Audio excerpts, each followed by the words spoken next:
acontecendo? Um podcast submarino. Oi, gente, tudo bom? Eu sou a Hel, aka Hel Mother. E eu sou Olga Mendonça. E estamos aqui em mais um episódio do podcast submarino. O que tá acontecendo? @ que tá acontecendo, _, ou vai lá no @submarino, dá um cliquezinho nas bolinhas favoritas e a gente tá lá. E temos convidados ilustríssimos aqui, vamos se apresentar. Se apresentem como se fosse o protagonista de Manuel Carlos, ou estivesse no Tinder mesmo, ou no Jogo do Bicho. Quem são vocês? Eu sou Raquel Mota, eu sou desenvolvedora de jogos, programadora, e eu sou fundadora do estúdio Suderil, que é um estúdio de jogos focado em narrativas afro-brasileiras. Beijos, tá? Depois dessa, tá bom. Gente, e é bonito, né? Ela fez igual um tweet, né, gente? Tem gente que ensaia isso, né?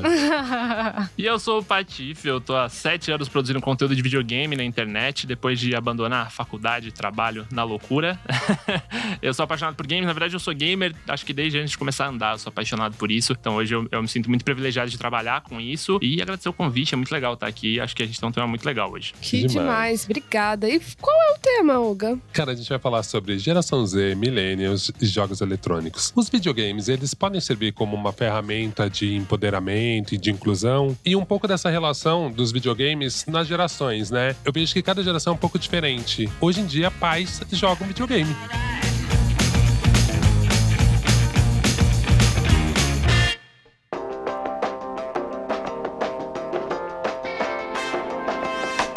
Eu acho bem legal a gente explicar primeiro essa questão da geração. A gente vê num monte de reportagem, a gente vê muito meme. Ah, geração Y. Ah, os millennials. Ah, geração Z agora. Ah, que geração que eu sou. Enfim, eu vou falar de um jeito muito simples, pra não entrar na sociologia, blá, blá, blá, blá, blá, blá. Mas, eu, por exemplo, eu sou da geração Y, millennial. Então, a galera que nasceu nos anos 80, foi até 95, mais ou menos. Depois vem a geração Z. Eu tô falando mais ou menos porque isso não é gravado ali na pedra, né? Você vai ver que cada literatura que você vai, uma pessoa puxa um ano pra cá, um outro pra cá. E eu percebia que era isso. Na minha geração, era, em teoria, a geração que já tá com a internet, que já tá se relacionando com jogos eletrônicos. E era muito diferente de, sei lá, quando eu tinha o Atari com meu pai, que meu pai falava, vai queimar o tubo da TV, você vai ficar bobo de ficar tanto tempo no videogame. Agora eu vejo que a maioria dos meus amigos, tipo, que estão perto dos 40, 30, ou os que já são pais, eles têm um videogame deles. A criança fala assim, eu posso mexer no seu videogame, pai? Isso era impensável. E pra você, assim, como que é essa relação com o videogame na sua geração agora? Porque a gente vai ter uma diferença de idade de cada um. Então, qual que é a sua relação com o videogame? Você pode até falar um pouco da experiência dos seus pais, como eles recebiam isso pra você, como é com seus amigos. A relação com o videogame na minha vida, ela foi muito precoce, porque a gente até costuma brincar em casa que eu nasci abraçada com o videogame, porque quando eu tinha 3 anos de idade, minha mãe trabalhava num computador, que ela tinha uma escola, e ela precisava trabalhar com coisas de administrativo, né? Então eu costumava desligar o computador dela. E aí, foi assim que ela me introduziu pro mundo da informática, né? E foi colocando vários joguinhos de alfabetização pra mim aprender. Então, boa parte da minha formação, ela foi feita com base em games. Então, depois disso, eu comecei a gostar cada vez mais de videogame, e meus pais, eles sempre compravam videogame pra mim, pra minha irmã, e era engraçado, porque eles não gostavam tanto de jogar, mas a minha mãe e meu pai sempre foi assim, de tipo, deixa pra lá, não quero isso. Mas é engraçado essa relação, porque quando a gente vê, tipo, toda a trajetória que a minha família teve com a relação de videogame, é uma relação fantástica, porque além de ela ser afetiva, ela é divertida. Então, tipo, geralmente quando tem domingo, sábado, é o momento que a família se reúne e fala assim, ok, vamos jogar videogame. E isso é muito legal, porque você acaba tendo uma interação maior com a sua família por um meio que, digamos assim, para as pessoas antigas não eram tão comuns de você ter uma interação ali, né? Eu até achei interessante. Era você e sua irmã? Sim. Que legal, que legal. Eu não sei, assim, mas eu tinha muito essa impressão quando eu era moleque, que o videogame era muito uma coisa de menino, né? Você tinha essa impressão também, Patife? Então, eu nasci, minhas irmãs são 10 anos mais velhas do que eu, e elas são dos anos 80 e eu sou dos anos 90. E a relação na nossa casa foi muito engraçada do videogame, porque quando de fato eu nasci, já tinham videogames, as minhas irmãs jogavam muito bem. Elas que me ensinaram a jogar Super Mario World e afins. E quando eu nasci, na verdade, né, por ser o primeiro moleque, né, meu pai queria jogar bola, meu pai queria empinar pipa, e eu tinha bronquite, eu não gostava de sair de casa, eu tinha alergia a tudo. Então eu acabei crescendo muito preso e muito aficionado ao videogame, né? Minhas irmãs me passaram isso. E a gente tem hoje as gerações gerações da minha casa acabam sendo bem definidas. E o meu pai, que é bem mais velho, hoje ele tem o videogame dele, que você falou, né? Então, eu sempre tive meu videogame, a gente dividia, e eu dei um videogame pra ele. Ele tem hoje, quando ele chega do trabalho, ele é taxista, ele trabalha no período da manhã, ele chega, é obrigatório. Ele precisa ligar o videogame, que é como ele descarrega as energias dele, como ele relaxa. É assim, ele joga, cara, brincando, 5, 6 horas por dia, facilmente. E eu vou só alimentando o vício dele também, né? Então, hoje eu acabei ficando no meio termo. Eu cuido do videogame dos mais novos da minha família, então do meu sobrinho. A minha família se reúne pra jogar videogame, então de final de semana a gente leva pra jogar todo mundo o mesmo jogo. Então, minhas irmãs, meu pai. Então, a gente realmente cresceu uma família, um relacionamento familiar muito intenso ao redor do jogo, assim. E todas essas gerações foram fazendo diferença. No final dos contos, meu pai queria que eu jogasse bola e eu que fiz ele jogar videogame. Então, toda a estrutura lá de casa ficou em volta disso. Ainda mais hoje que eu trabalho com isso, é muito presente na nossa vida mesmo, assim. E qual o tipo de jogo que seu pai mais gosta? Agora fiquei curioso com isso. Meu pai é dos jogos de esporte. Ele gosta de golfe, ele gosta de futebol. O futebol ele gosta muito, mas ele passa muita raiva. Então ele joga no quarto, né? Às vezes a gente tá na sala almoçando, ele tá jogando. E aí você só escuta ele batendo na cama de raiva, cara. Você escuta o ecoar do soco dele na cama, que ele fica extremamente irritado. Ele joga online, ele joga pra valer, e jogos de esporte são a paixão dele. Era engraçado, a gente não tinha internet, a gente não tinha tanto contato com quem jogava videogame, né? Inclusive quem jogava videogame era separado, né? Você, não, aquele é o nerd que joga videogame. E hoje, né, com toda essa conexão, a gente vê como isso criou laços da geração, né? Eu acho isso muito engraçado. Tipo, todo mundo tem histórias muito parecidas com a televisão, com a instalação, com o avô, com a opinião dos pais. Eu acho tão incrível que a gente consegue perceber hoje. Eu acho isso muito mágico nos games.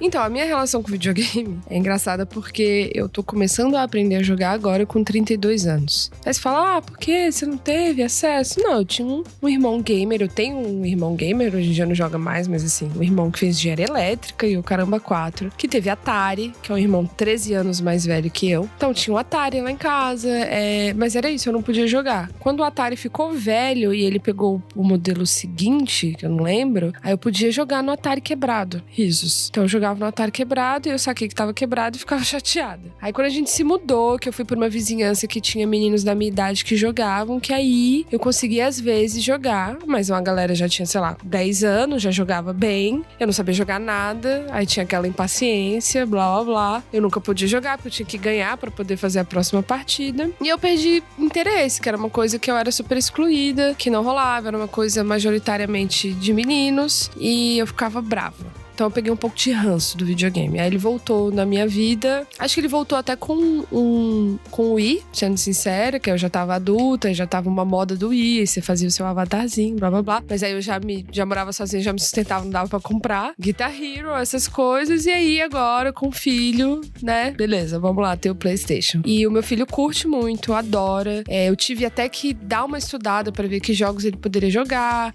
dar uma analisada, mas nessa, criando uma conta, eu acabei lá, pronto, NBA, aí comecei a ter uns jogos, falei, isso aqui eu gosto. Isso aqui, tá, FIFA, vou jogar. Legal. Então, assim, eu sou uma adulta aprendendo a jogar videogame agora, jogando o videogame do meu filho, que eu falo pra ele que é meu. Eu falo, é meu, então a gente tem que ter horário de jogar, etc e tal. Mas é isso, é uma relação que iniciou com o machismo, mas vai ter um final feliz. Estamos na torcida. Eu vejo que muita gente defende a ideia que os videogames, eles servem muito como um escapismo, né? Tipo, cara, é isso. Tem gente que tá fugindo de um dia estressante, mas tem gente que acha que não, assim, que tipo, você se desconecta muito da realidade, porque eles são tão imersivos hoje em dia. Vocês concordam com essa colocação? Eu concordo que seja, assim, uma maneira de escapismo, porque, querendo ou não, o videogame, ele se conecta à Nárnia, né? É como se você abrisse o guarda-roupa, entrasse lá dentro e lá tivesse outro mundo. E é basicamente isso que acontece. E só que, claro, a gente tem aquela questão do escapismo pro sentido positivo, o sentido negativo. Eu gosto muito, por exemplo, de jogar Forza, porque eu vejo as paisagens enquanto, tipo, eu tô pensando em alguma coisa. Assim, nossa, eu preciso criar um novo projeto, eu preciso ter uma ideia pra tal coisa no nosso estúdio. O que eu vou fazer? Eu vou, coloco lá o videogame, fico jogando Forza com aquelas paisagens bonitas, coloco uma trilha sonora que é do meu gosto e fico refletindo sobre o que eu preciso fazer. Então, assim, esse escapismo é usado por uma maneira positiva, mas a gente sabe que muitas vezes isso não acontece, né? As pessoas usam disso pra fugir da realidade de seus problemas, e isso pode ter, tipo, resquícios de problemas de saúde mental, e aí que é uma questão que vai ser discutida, né? Qual que é esse limite, né? Onde você percebe, né? Ambos os temas que a gente abriu, né? principalmente com relação ao machismo no videogame, ele é muito presente. Eu acho que, inclusive, negar isso é um problema muito sério que a gente tem hoje, porque o videogame ele era pra ser inclusivo. Hoje, eu acho que é o que também temos em comum no videogame, é que qualquer um pode jogar videogame. Eu acho que a gente tem que começar a trucidar a ideia de que o videogame é de menino, pra né? um ou pra outro. Isso, assim, já é um absurdo. Hoje, recentemente, agora a gente tem o lançamento do controle acessível do Xbox, então, até uma pessoa que tem alguma necessidade física especial, ele consegue jogar qualquer jogo, a experiência é a mesma. Então, a gente tem... Eu acho que tem muito a ver com cultura mesmo, né? Então, como eu falei pra vocês, né? Eu tive irmãs mais velhas que jogavam, eu tenho uma prima minha que sempre foi muito próxima, sempre adorou videogame, e eu comecei a ver isso muito com a ascensão da internet, de jogos online e tudo mais. O meu humor no começo, quando eu comecei meu canal alguns anos atrás, era bem mais agressivo, até eu tive alguns contatos com algumas meninas que me ajudaram muito a entender o quanto que aquele humor agressivo podia ser prejudicial pro meio ambiente, né? Eu conversei muito com a Cherry Gums, eu sou muito amigo da Malena, então são mulheres que estão diretamente envolvidas com games e sofrem todos os dias com esse fato das pessoas julgarem que elas não podem jogar por algum motivo, né? E hoje, nos últimos 2 ou 3 anos, a minha maior briga é pra mostrar que não, que todo mundo tem direito de jogar, todo mundo tem direito de se sentir representado, que de fato a gente entra em outro mundo, e naquele mundo a gente tem o direito de fazer o que a gente quiser, a gente tem a liberdade, e eu acho que isso é muito mágico do videogame, né? Eu acho que isso que encanta muito. A gente realmente consegue viver outras histórias, a gente consegue viver outras vidas, a gente consegue aprender muito. Então eu acho que a gente de fato tá passando por essa transição de geração, e é um processo de desconstrução mesmo, porque antigamente era isso, você comprava o videogame pro menino e o fogãozinho pra menina, e eu acho que a gente tá começando a ver que isso é cada vez mais retrógrado, a gente tem que cada vez mudar mais isso. Eu me comunico com um público que muitas vezes é machista, que muitas vezes é preconceituoso, e eu tento manter a minha mensagem hoje mais, tentar cutucar essas pessoas no fundo mesmo e mostrar pra elas que não tem motivo pra gente excluir ninguém dos games, né? E o esportes tá dando muito espaço pra isso, eu vejo que o pessoal agora tá abrindo times mistos, né? Que eu acho que é o mais correto a se fazer. Os jogos de tiro, que é o que eu mais jogo, tanto de meninas que jogam muito melhor do que eu e que não tem um espaço, às vezes, de se expressar, né? Então eu acho que realmente isso é um problema que a gente tem que viver. E isso do videogame, de ser esse portal pra gente se comunicar, pra gente se reconhecer, pra gente ter o nosso avatar e quebrar esses preconceitos da geração mesmo, né? Então quando eu comecei no videogame, era sempre a relação no meu tempo eu jogava peão. Meu irmão, da hora, hoje em dia uma criança pode ser o super-homem no videogame. Então você vai ter uma disputa meio grande aí pro peão. Então eu acho que é só a gente realmente mostrar isso. Hoje, de fato, o mercado tá muito atualizado, né? Então a gente tem personagens mulheres, protagonistas, muito menos sexualizadas do que eram. A gente ainda tem uma briga pra passar. A gente tem representatividade de deficiências também no videogame, que a gente tem que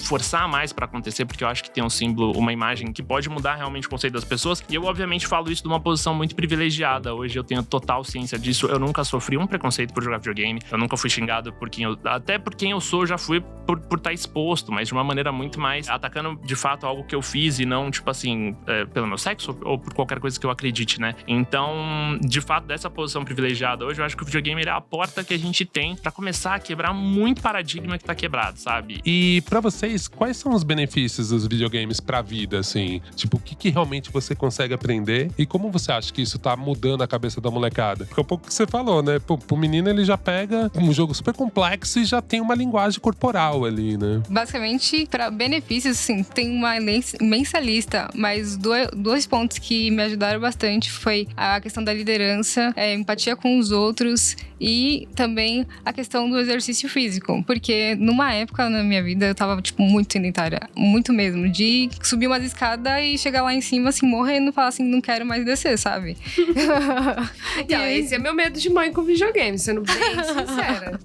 E aí, com essas coisas, eu gostava muito de jogar Just Dance. E eu coloquei como desafio que eu ia jogar Just Dance todos os dias. E aí, pensando nisso, eu fiquei fazendo várias partidas todos os dias de Just Dance. E eu comecei a entender que isso tava melhorando meu condicionamento físico. E querendo ou não, tipo, Just Dance é um jogo simples que tem lá uma pessoa na sua frente dançando, que ela não tá nem do seu lado.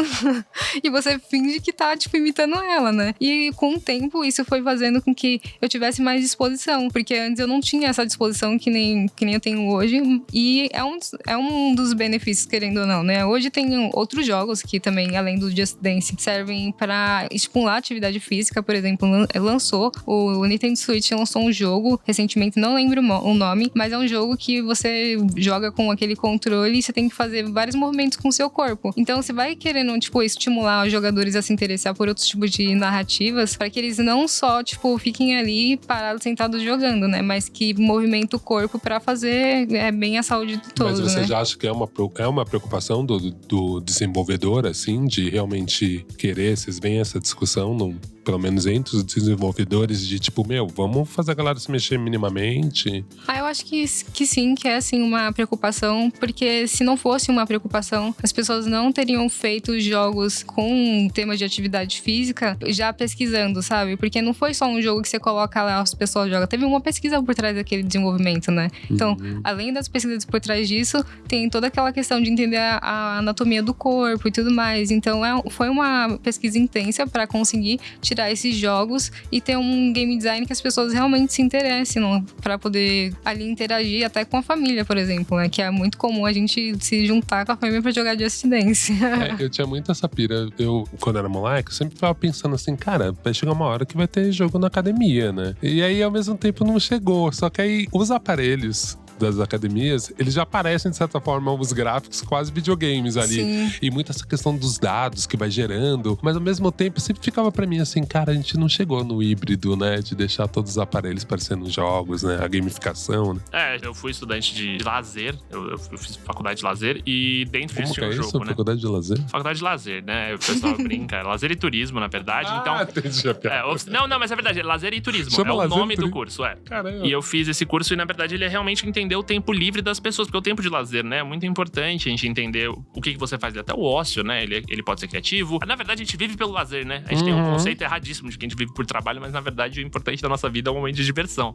Então, e nisso a gente teve muito o estudo do jogo, da gamificação. Eu acho que isso a gente tem que, obviamente, tomar cuidado com tudo que a gente faz. Eu lembro que o meu GPS, ele me fazia ir por alguns caminhos pra pegar doces do mapa, e eu achei aquela ideia terrível, porque ele mudava a minha rota pra ficar pegando doce pelo mapa. Não fazia muito sentido. E a gamificação, quando ela é bem colocada, né, eu acho que é o caminho certo pra você, de fato, você tirar uma pessoa, às vezes, sedentarismo. Eu aprendi a falar inglês com videogame. Eu nunca fui pro curso de inglês. Eu jogava, né, um dicionário do meu lado, então meu vocabulário ficou muito extenso. E são casos que acontecem com certa frequência, né? Os jogos vêm traduzidos, mas antigamente não vinham. E não era engraçado? Eu sabia, tinha um vocabulário medieval, eu sabia que era helmet, e aí umas coisas bestas eu não sabia. A pessoa ficava assim, cara, como você sabe isso?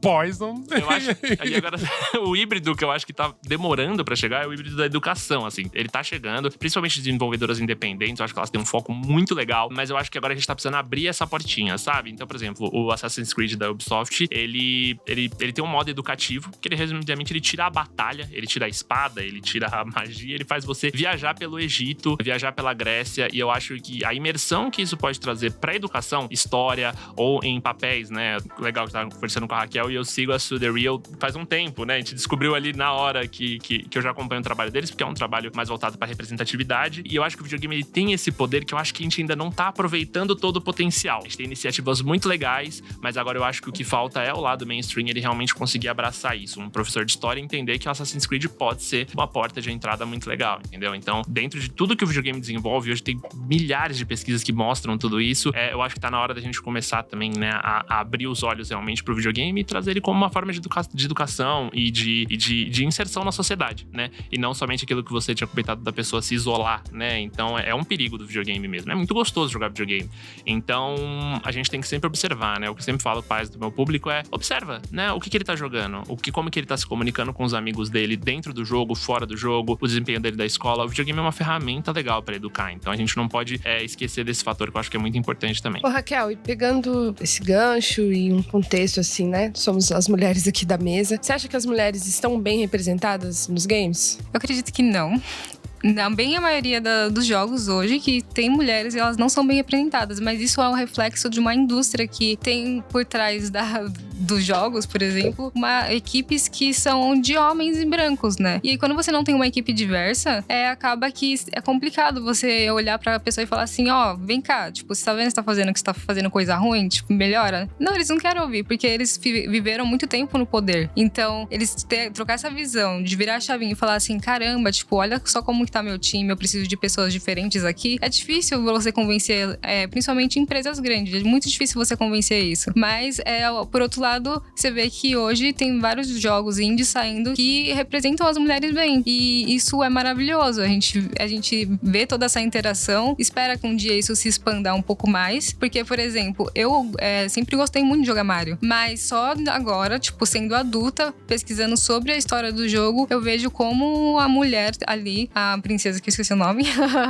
ela é mal representada. Tipo, que ela tá ali, ok, ela querendo ou não, o Mario tá querendo salvar ela, mas ela não tem voz, sabe? Basicamente, toda a narrativa é como se a mulher fosse fraca pra conseguir se salvar, sabe? Sendo que não, olha só como, tipo, as mulheres são fortes. A gente vê, principalmente pessoas negras, vivem em uma estrutura matriarcal, que na maioria das vezes, as mulheres negras que sustentam suas famílias. Então, quando você vê isso e olha pro videogame fazendo com que tanto uma mulher negra quanto branca tenha essa posição de fraca, é muito preocupante. De que precisa de um homem também Sim, para ser salvo, né? Exatamente, e isso causa uma dependência que muitas vezes não existe, mas eles querem que a gente acredite que existe uma dependência sobre os homens. Só que, tipo, mulheres, não para com isso, né? Tipo, não vamos comprar as narrativas deles, porque senão, como que vai ficar daqui, tipo, a 20, 30 anos? Só tende a piorar se as pessoas não se insistirem, colocar a cara a tapa e falar assim, ok, eu tô fazendo o jogo que tem uma mina aqui, e é isso, e ela é, tipo, a principal da história. É muito comum a gente ver que nem o jogo do Assassin's Creed, que tem lá falando sobre Egito e tudo mais, foi uma pesquisa histórica muito densa, tem bastante pessoas negras, mas a gente sabe que no final das contas, as pessoas negras desenvolvendo ali dentro no time foi uma questão muito baixa, sabe? Proporcionalmente, né? Tipo, exatamente, é ridículo. exatamente. E aí você vê lá toda uma indústria que quer falar sobre, por exemplo, pessoas negras e não tem a capacidade de ter a sensibilidade também de contratar pessoas que são pessoas negras, que têm a vivência pra fazer isso. Isso gira mesmo o campo das mulheres, por exemplo, a Tomb Raider com todos os pestões delas lá no início do jogo. Agora, tipo, tá melhor? Tá, mas ainda você vê que tem uma sexualização, tipo, ela tá na guerra ali e tá usando shortinhos. Tipo, gente, pelo amor, Eles né? são uniforme, né? Os caras estão de short. Sim, e é uma questão que as mulheres têm que batalhar todos os dias, né? Os homens não têm essa preocupação de querer se empoderar ali e falar assim, ó, tô aqui, é aqui que eu vou ficar porque aqui é meu lugar. Ou parem de sexualizar o meu corpo no videogame. Você já viu algum homem exatamente falando isso. Então, e é engraçado como isso é injusto, né? É tão fácil pro homem hoje ele encontrar um herói no game e ele se identificar com aquele herói, né? A gente tá agora, finalmente, por exemplo, jogos de futebol estão colocando times femininos, porque até 2 anos atrás não tinha. E é um absurdo, foge muito do conceito básico do ser humano de poder se identificar naquilo que você gosta, né? Então, realmente um processo que eu acho que a gente tem que batalhar muito, o máximo que a gente consegue pra isso, né? Ela citou da Assassin's Creed, mas dá pra falar da maioria das empresas, né? Não tem representatividade, não tem pessoas que carregam a história dentro de si, né? Pra colaborar no desenvolvimento daquilo. O Assassin's Creed mais recente agora, ele deu a possibilidade da gente ter um personagem masculino e um personagem de sexo feminino, e ambos terem a mesma história, no final das contas, né? Mas antigamente até diferenças na história você tinha, né?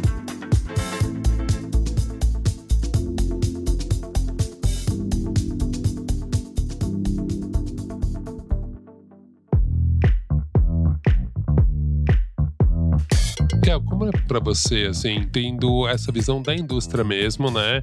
Além de você ter essa questão de ser uma mulher programando, tem essa questão racial também. Você antes tentou achar algum espaço na indústria formal ou você já falou, cara, nem tem, eu vou fazer por mim mesmo? Nossa, sim. O que aconteceu comigo muito foi que durante que eu tava na faculdade, que eu fazia tecnólogo em análise e desenvolvimento de sistemas, eu queria muito trabalhar na área de software. Então, toda vez que eu ia pra uma entrevista de emprego, eu passava em todos os processos. E aí, sempre quando, tipo, tinha aquela quesito, nossa, vem aqui que a gente vai já começar a assinar os contratos. E eles queriam me mudar, tipo, tava achando que eu sou fantoche, sabe? E eu lembro de uma entrevista que acho que foi a última entrevista da minha vida que eu chorei, tipo, feito um bebê. Porque o que aconteceu? Eu passei em todos os processos e quando eu cheguei pra assinar um contrato, falei assim, nossa, a gente vai te contratar e tudo mais. E eu tava em transição capilar, porque eu antigamente usava progressiva criativa, enfim, essas coisas. E aí, com a transição capilar, óbvio que seu cabelo tá com várias texturas, sabe? E eu fui com o meu cabelo do jeito que ele é. E aí, a recrutadora, junto com o recrutador, chegou em mim e falou assim, então, a gente decidiu te contratar, mas assim, só precisa arrumar uma coisa. Eu fiquei tipo, tem algum documento errado? Ela, não, é porque o seu cabelo não é tão comum, né? Tipo, as pessoas não vão se sentir bem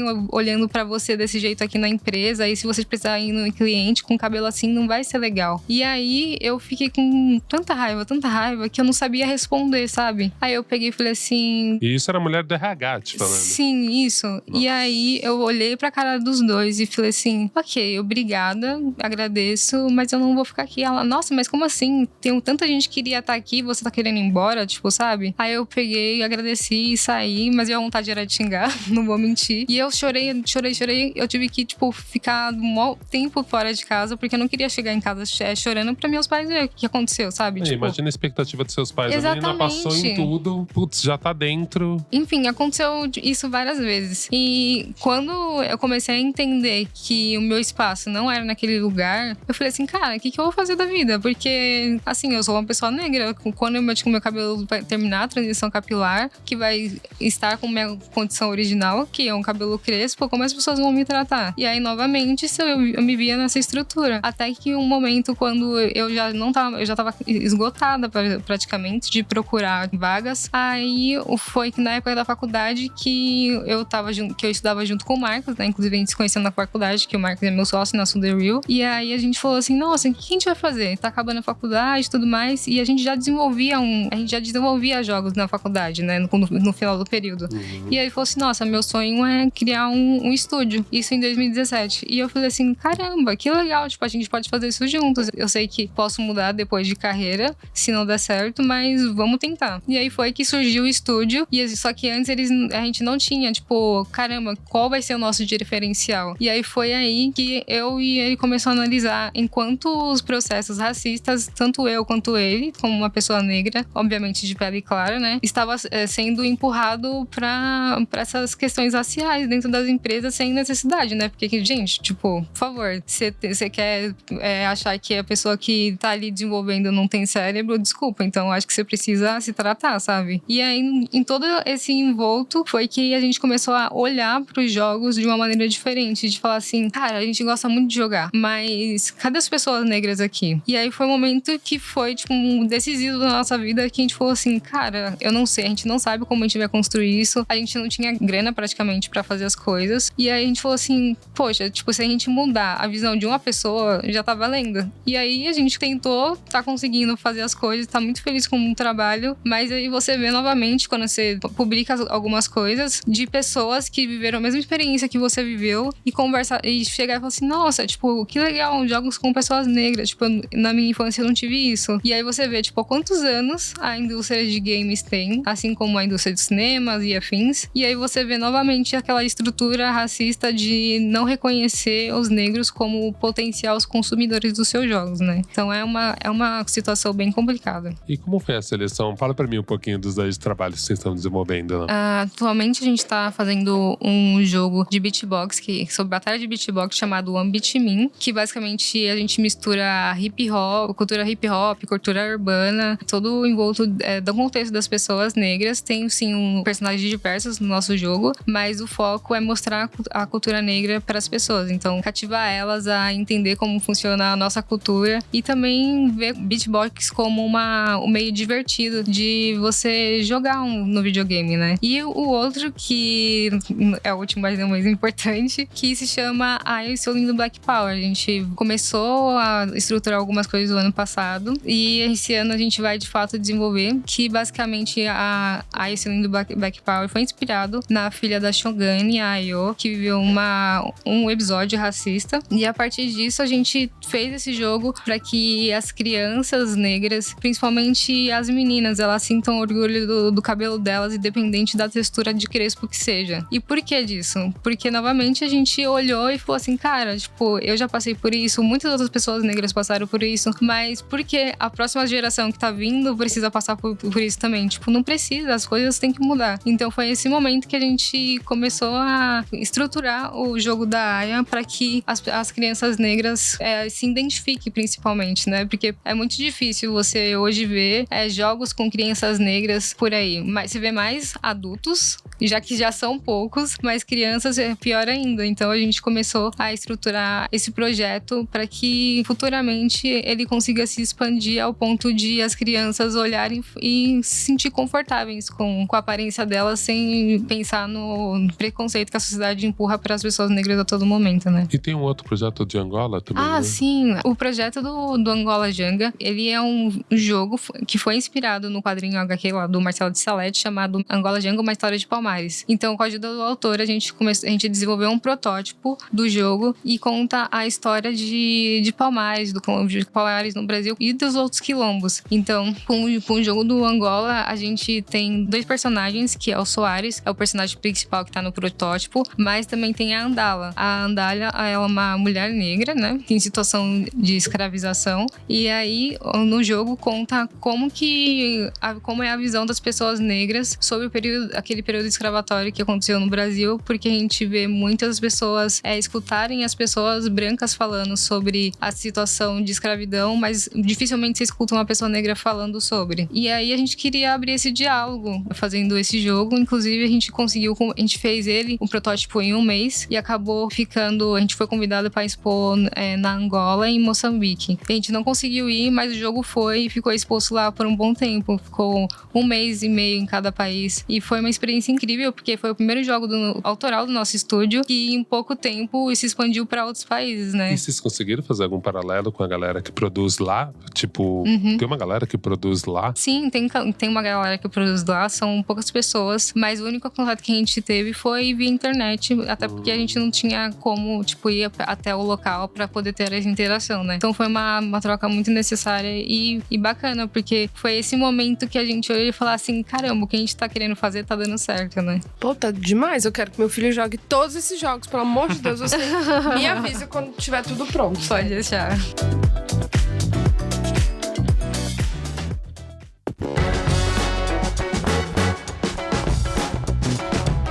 Um dos aspectos mais ressaltados pelos críticos dos videogames é a violência. Vocês acham que os jogos, na maioria, são violentos demais? Isso, de alguma forma, impacta a vida dos gamers? Vou dar um exemplo. A China recentemente anunciou, como parte do seu plano de iniciativas para a melhoria da saúde mental, uma repressão a jogos considerados violentos, pornográficos ou que estimulam jogos de azar. O problema disso também é quem é que vai interpretar, né? Sobre o que é violento, pornográfico, jogos de azar. É uma barreira aí. O que você acha disso, Pati? Olha, eu tô muito linkado a jogos violentos desde que eu comecei a produzir conteúdo na internet. Sempre são os jogos que têm mais apelo do público.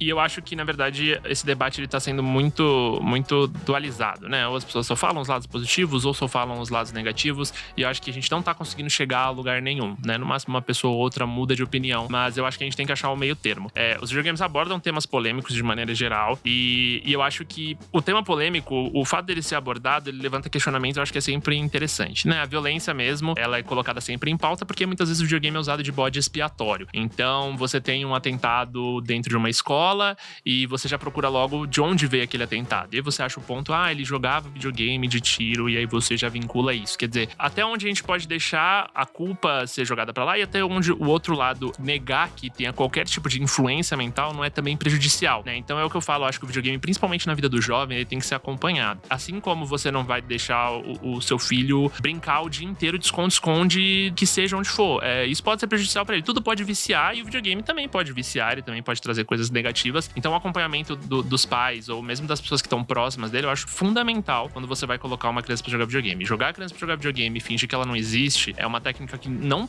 pode ser considerada válida, tá? Você tá acreditando que uma criança ou um jovem em formação vai entender aquilo que tá sendo passado pra ele. Hoje, estudos mostram que o game de violência, ele não faz ninguém violento, necessariamente. Então, você não é uma pessoa que tem uma vida social comum, que interage com as pessoas normalmente, e você vai jogar um jogo e por causa disso, você vai automaticamente virar uma pessoa agressiva. Porém, uma pessoa que tem qualquer tipo de distúrbio social, qualquer problema, pode sim ser influenciada negativamente por um jogo de violência. Então, onde tá o problema? No jogo de violência ou na pessoa que tá tendo um problema problema estrutural na vida dela, né? Então é nessa que a gente tem que focar. Se você começa a perceber que tem uma pessoa que tá com um problema dentro da vida social dela, dentro da vida, até da vida saudável dela, ela tá tendo, né, de esporte, atividade física, tá tendo algum problema, você esperar que o videogame vai resolver aquilo, não vai, né? Então eu acho que é o ponto onde a conversa tá faltando essa linha de entender até onde a gente tem que conversar, como a gente tem que abordar corretamente. Os videogames de violência, já é provado cientificamente, que eles, com o tempo, né, você vai lidando com muito sangue, ele vai inibindo a sua repulsa a sangue, né? Então ele vai gerando mais normalidade quando você vê algo, se você costuma jogar jogos gore, como Doom, né, um exemplo de coisas explodindo, sangue miolos, a tendência é que com o tempo você tenha menos fragilidade a isso. Isso pode ser bom para um médico, né? A gente não quer um médico que tenha nojo de sangue. Por outro lado, também a gente tem muito medo de um jovem que simplesmente acha que arrancar um braço ou alguma coisa do tipo é algo normal, né? Então onde que entra esse meio termo? Eu acho que é a hora que o nosso diálogo tem que ser muito fortalecido mesmo. De novo, pesquisas já mostram, a gente tem um estudo de Oxford que ele é sempre muito citado porque ele pegou um resumão de tudo. Pegou estudos que a gente tem ao longo dos anos e ele trouxe para a questão da violência. É comprovado, é científico. A gente não pode colocar a culpa da violência nos games, cientificamente falando. Porém, a gente pode realmente entender mais o comportamento do jovem ou do adulto mesmo com relação ao videogame, né? Então, outra coisa que é frequente é a ligação da ativação da parte do cérebro que conduz à raiva, né? Então, você tá jogando um jogo, se você se frustra muito, de fato, o seu cérebro vai lidando mais e mais com a raiva. Algumas pessoas consideram que isso é negativo, mas cientistas mostram que, na verdade, é um exercício de raiva. É você aprender a lidar com a raiva. Sentir raiva é importante, tá, gente? Segundo Winnicott. Exatamente. Então, se você passa raiva na hora que você tá jogando videogame, seja por uma frustração de uma derrota ou um chefe muito difícil de derrotar, aquilo na hora que, na sua vida, você tomar uma fechada no trânsito ou alguém, né? Isso vai te deixar mais calmo naquela situação, na sua vida real. Então, tudo isso eu acho que é tudo questão de diálogo mesmo. Estudos estão sendo feitos com frequência, né? Estudo científico de locais, tudo isso. Então, o videogame, ele ensina, o videogame pratica, exercita o seu raciocínio. Agora, eu acho que é hora da gente realmente dialogar e falar, olha, o seu comportamento na escola do seu filho tá ruim, e por que o videogame? O que você tá jogando? O que tá acontecendo? Como você trata o seu amigo no seu VoIP, né? Você tá sendo preconceituoso quando você tá jogando online e eu finjo que não vejo? Acho que são muitos questionamentos que a gente pode ter do comportamento das pessoas quando elas estão jogando. Tem uma questão que tá me pegando também. Em várias expressões artísticas, né? Cinema, artes plástica, literatura, mesmo na música, é natural que venha crítica, que venha questionamentos sociais, assim, nas obras, né? Elas ajudam a gente a evoluir. A gente vê essa questão da negritude, assim, né? Tipo, com tanta cantora, principalmente eu vejo que pra uma geração, mulheres negras empoderadas, tipo a Beyoncé. E a gente sabe, tudo tem, né? Que é isso, tudo é mais complexo. Mas só de ver uma mulher negra empoderada falando ali e trazendo aquilo, já começa... Na música dela, ela fala disso, né? O disco da Solange, Don't Touch My Hair. Sabe, tipo, cara, mais claro do que isso, né? Não toque meu cabelo. Já vai mostrando um pouquinho essas questões muito específicas, né? Vocês acham que já no videogame tem esse tipo de reflexão? A pessoa tá botando uma experiência pessoal e buscando que as pessoas mudem isso, né? Tem essa vertente agora dos jogos autobiográficos que trazem um pouquinho isso. Eu queria que vocês falassem um pouco disso. Vocês acham que é possível e como vocês estão fazendo? A gente tá vendo que a Cedar Real já tá fazendo, né? Que a sua empresa tá fazendo, Raquel. Mas fala um pouquinho pra mim de jogos que vocês acham que já trazem isso como uma questão mesmo, né? Jogos autobiográficos é mais comum hoje a gente vê isso vindo de estúdios indies, né? Estúdios menores. Porque você vê que tem uma relação que é muito... Ela não é tanto burocrática em todos os processos. Mas por que isso? Você tem um pouco mais de espaço de discussão pra poder você decidir o que o estúdio quer fazer, a história que ele quer contar. E aí, quando você vê as grandes empresas de jogos tentando inserir isso, é um pouco mais difícil, porque é um órgão grande, tipo, é um monstro enorme que ele precisa passar por todas as camadas pra receber uma aprovação sobre isso. E às vezes pode não soar verdadeiro, né? Exatamente, porque você vê que é uma equipe gigantesca envolvida que muitas vezes nem todas aquelas pessoas que estão naquela equipe se conectam àquela obra. Então, pode ser que não fique adequada pra esse tipo de narrativa. Então, toda vez que eu lembro de jogos autobiográficos, eu lembro com carinho, porque o que acontece muito é que as pessoas acham que só porque você tá fazendo jogos, você não pode contar sua própria história. E eu já escutei muito isso. O jogo da EA, por exemplo, é um exemplo disso, que já chegou pessoas e falaram assim, caramba, tipo, tanto tema pra você discutir, mas por que você vai discutir tal tema? Aí eu fiquei assim, caramba, por que eu estou discutindo isso? Aí eu olhei pra mim e falei assim, é uma coisa que eu vivi e que tá sendo transposto ali pra outras pessoas usufruírem disso como arte, porque querendo ou não, fazer jogos hoje é arte, além de ser um ato político, né? E se fazer jogo é contar história, putz, essa história me interessa, né? Tipo, e ela interessa pra 54% da população, provavelmente, né? Eu acho que é isso. né? A gente tá criando arte, né? A gente não, é eles. Obviamente, eu tô só jogando, eu tô só usufruindo da arte de vocês.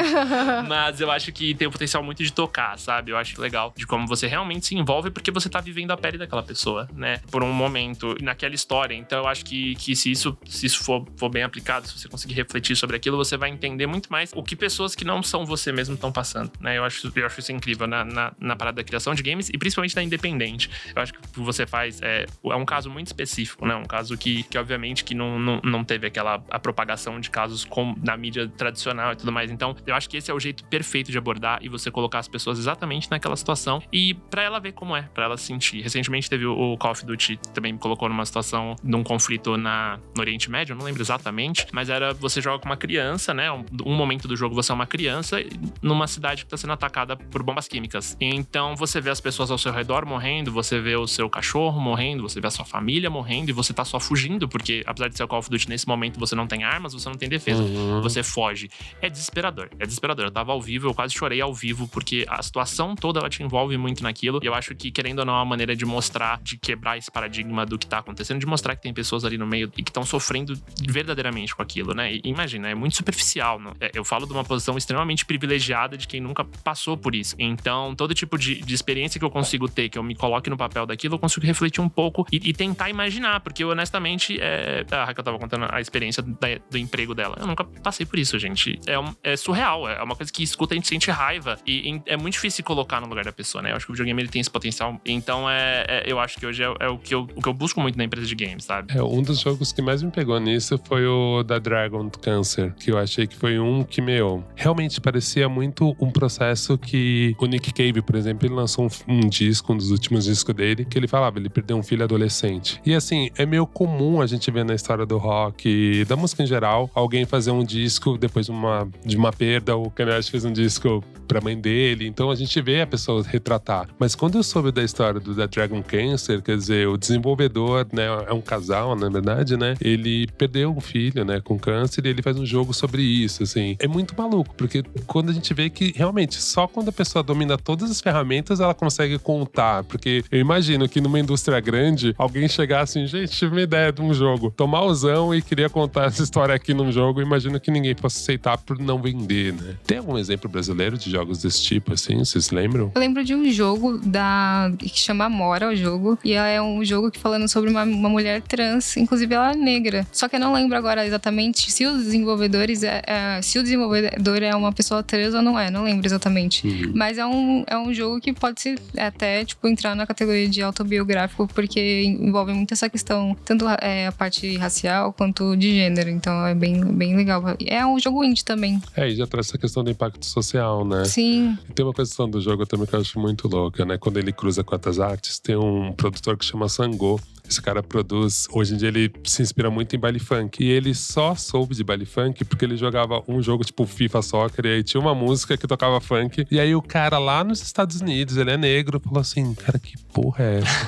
Mas é muito legal, calma aí, isso não é rap. Mas, tem uma viradinha aqui, putz, será que é da África? Não, é do Brasil. E aí o cara, por causa do jogo, foi pro Rio de Janeiro, começou a produzir, e ele já tá, tipo, já é um produtor conhecido nesse meio. E o cara, assim, a entrada dele pra música foi através do videogame, né? Então eu acho muito interessante quando a gente começa a levar o videogame pra esse outro status, né? Que assim, realmente ele tá na nossa vida, realmente ele consegue colaborar também. E eu acho muito interessante seu ponto, Patife, de a gente começar a ter uma discussão mais adulta, mais mediada, de realmente assim, cara, mas aonde dá pra gente melhorar a real, né? Tipo, legal, a empresa grande faz um jogo que é bacana, bota um personagem e depois faz mais 200 jogos de tiro do mesmo jeito, né? É um ponto de debate, porque no final das contas, né, aquilo que eu tava falando, é um momento de lazer, né? A gente quer se divertir quando a gente tá jogando videogame, então, né, sempre vai vir aquele pessoal falar, mas estão falando de política, meu irmão, tudo é política, né? E é isso que a gente tem que mostrar cada vez mais pras pessoas. Não é porque é o seu momento de lazer que você não pode refletir sobre como a sociedade ao seu redor funciona, muito pelo contrário, é uma ferramenta que hoje eu realmente acredito acredito que é a mais poderosa que a gente tem, principalmente com a geração que a gente tá falando, né? A gente tá falando de mudanças pro futuro, de mudanças... a gente já vê o mundo que a gente vive cagado em N sentidos. Então, se a gente começar pelo menos a aprender com essa merda diária que a gente tá lidando todo dia, e a gente de algum jeito conseguir passar isso pra que as pessoas tenham um debate aberto, pra que o jovem consiga viver na pele, que seja simulando aquilo, talvez a gente consiga abrir a consciência pra que daqui a alguns anos as coisas vão gradativamente melhorando. Mas acho que depende muito da gente cobrar também, né? A gente cobrar das empresas um posicionamento Depende mais, senão fica tudo no mais do mesmo, né? Gente, e podem os jogos eletrônicos servir como uma ferramenta não só para educadores, treinadores, que a gente já falou um pouco, mas mais para profissional da saúde mesmo, assim? Tem vários exemplos muito legais, mas o que tem bastante acontecido com frequência é usar os jogos, principalmente em realidade virtual, para ensinar estudantes da área da saúde, principalmente tipo medicina e tudo mais, para entender um pouco órgãos, né? Porque acontece muito muito tempo atrás as pessoas estudavam os órgãos mais no livro, para depois, sim, na faculdade ir pro laboratório e ter esse contato. E hoje não, tipo, tem vários jogos que envolvem isso, que você consegue até, tipo, desmontar um corpo e tentar estruturar ele para você ver todas as partes. E além disso, também eles mostram muito a função. E um exemplo muito legal que aconteceu comigo e com o Marcos foi também, quando a gente tava na faculdade, a gente precisava desenvolver um jogo. Eu queria muito fazer um software para a área da saúde, mas não tinha como fazer, porque não tinha profissional, tipo, de medicina ali dentro. E a gente falou que agora, o que a gente consegue fazer? E a gente conseguiu fazer um jogo para crianças com deficiência motora das mãos. Então a gente teve todo um contato com pessoas da área da saúde, principalmente fisioterapeutas, terapeutas ocupacionais. E aí, com base na pesquisa que eles já tinham com essas crianças, a gente conseguiu fazer um jogo para poder conseguir que as crianças mapeassem como elas estavam se comportando nas mãos. Basicamente seria, quando você precisa colocar alguma coisa em um ponto X até um ponto B, a criança que tem deficiência motora, ela age de uma forma diferente do que uma pessoa que não tem essa deficiência. E aí, para entender essas diferenças e como acontecia isso, a gente conseguia mapear ir o caminho da pessoa e ver o quanto ela tá tremendo, quanto tá sendo o caminho dela, tipo, para fazer um círculo, se, por exemplo, tá sendo um círculo muito tremido ou já uma forma já padrãozinha. Então, vários tipos de coisas dá pra poder você fazer na área da saúde. E é interessante porque muitas das pessoas, elas não visualizam esse potencial nos jogos. E uma coisa legal que a gente aprendeu recentemente foi que ainda também usam a tecnologia de Kinect, sabe, o que você joga no Xbox, pra fazer simulação de densidade demográfica. E o que basicamente você faria? Lá faz uma programação, e aí você tem uma caixa de areia, e aí com a programação de níveis, você consegue mostrar para uma criança como você consegue, tipo, ver cada camada da situação demográfica ali através do Kinect. Então, tipo, ele mira na caixa de areia, faz uma camada de cores ali, ele vai calculando exatamente como que tá a camada da areia, se tá com muita ondas, e aí quando você passa a mão ali em cima, você cria uma outra densidade demográfica, que aí começa a se explicar ali pra criança aprender sobre isso. Então, tipo, tem área da saúde, tem área de geografia, tem área de história, tipo, os jogos eu acho que é incrível, né, nesse sentido, que por mais simples que seja, você consegue fazer coisas incríveis e ainda entra naquela quesito de e a educação, tipo, basicamente você tá envolvendo todas essas áreas com educação. E um exemplo bem legal disso, a minha mãe, ela é professora, fez pós-graduação em jogos e ela tem ensinado os alunos dela sobre matemática e algumas coisas de história usando jogos. E isso acabou tendo um círculo de avanço dos jogos em se interessarem mais por alguns temas só pelo fato de interagindo com o videogame.